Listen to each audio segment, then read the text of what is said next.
Hello everyone, welcome to my ear training lesson.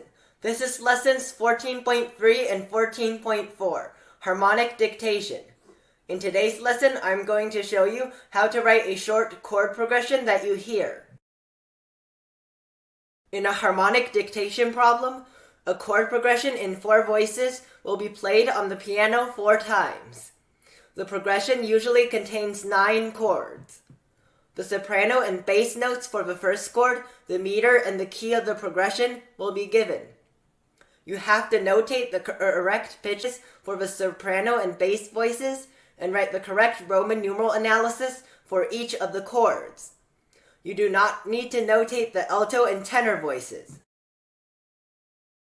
In harmonic dictation problems, you can narrow down your choices for chords using the general harmonic rules.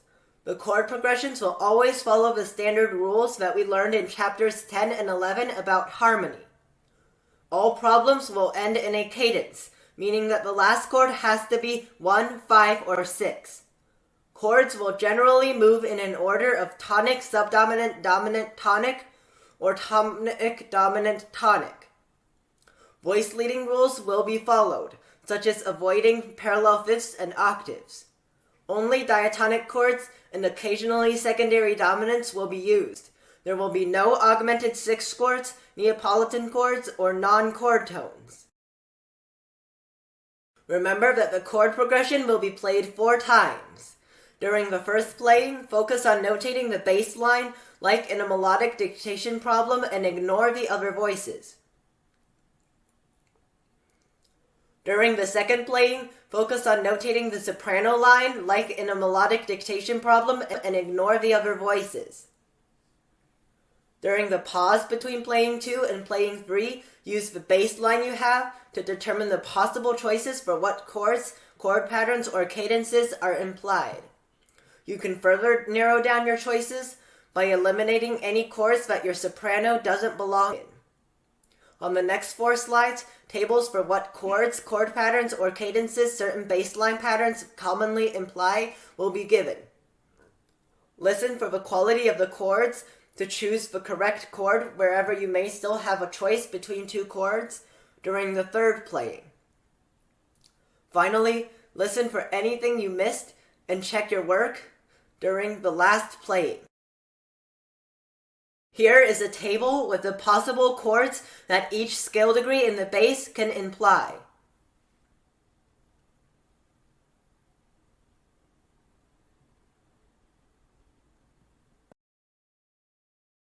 Here is a table with the possible chord patterns in the beginnings of phrases that certain scale degree patterns in the bass could imply.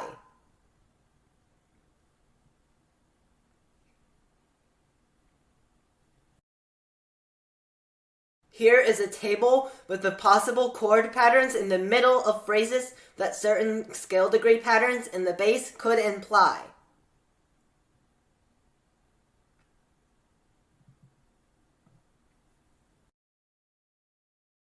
Here is a table with the possible chord patterns and cadence types in the ends of phrases that certain scale degree patterns in the bass could imply.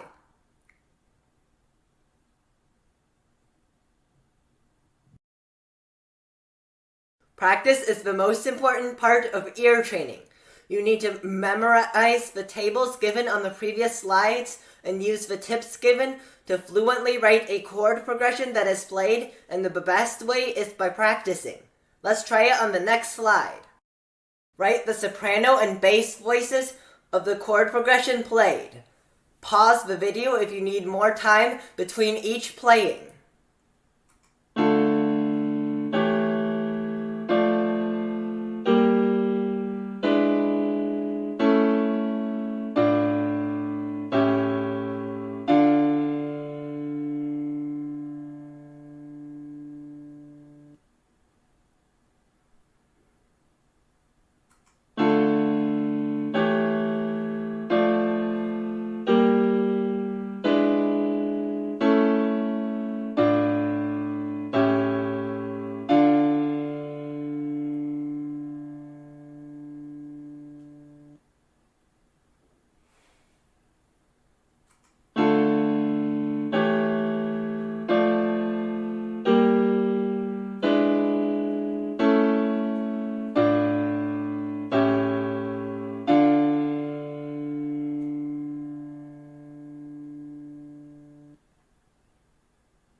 Correct answer shown.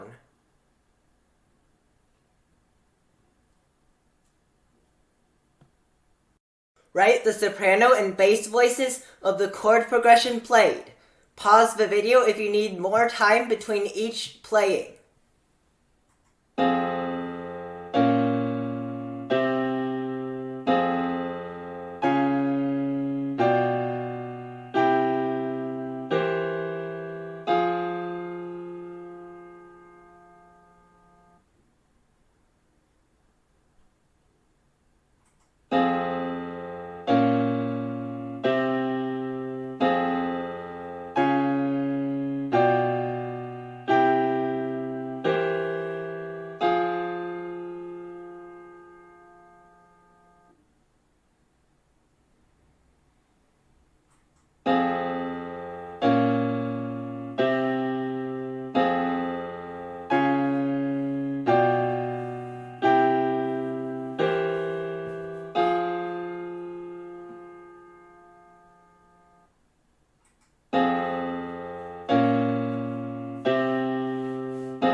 Correct answer shown.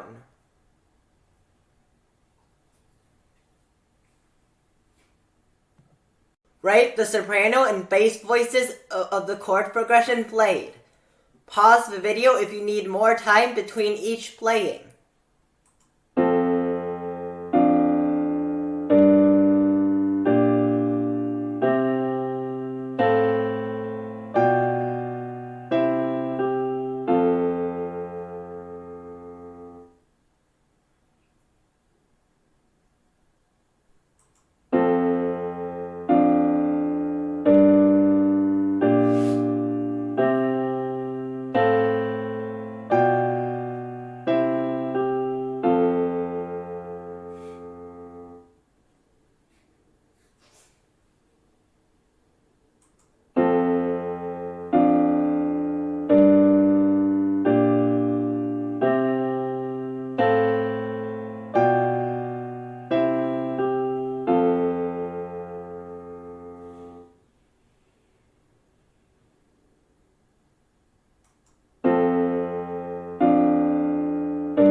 Correct answer shown.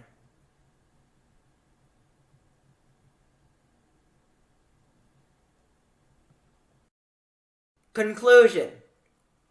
Use the tips given in this lesson and memorize the tables of common chords, chord patterns, and cadences to write a chord progression that you hear. For more practice, please download my music theory app. In the next lesson, I'm going to show you how to sing a given melody. See you next time!